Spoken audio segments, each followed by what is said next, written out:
Welcome to the Rim Break Rodeo. We hope this video helps. You begin by verifying you're the folder owner or have administrative rights, otherwise you can't stop sharing. Once confirmed, open the folder where it resides, File Explorer on Windows, Finder on Mac, or the Cloud web interface. Right-click the folder or click the three-dot menu to reveal sharing or permissions. This is the first actionable step. Don't detour to settings to change accounts, stay in the folder's context. Now, open the sharing pane so you can see who currently has access.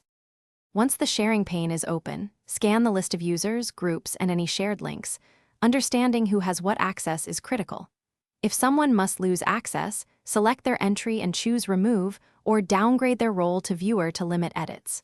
For links, disable public or anyone with link sharing, or edit the link to add an expiration. That prevents future access.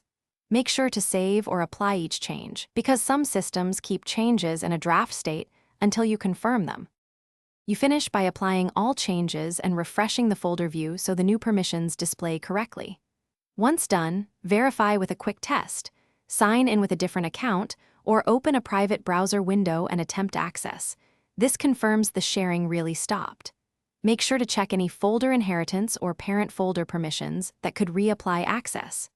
If people still see the folder, clear local caches, force a sync, or review group memberships. Those are the common troubleshooting fixes. Thanks for watching. Consider subscribing if we helped you.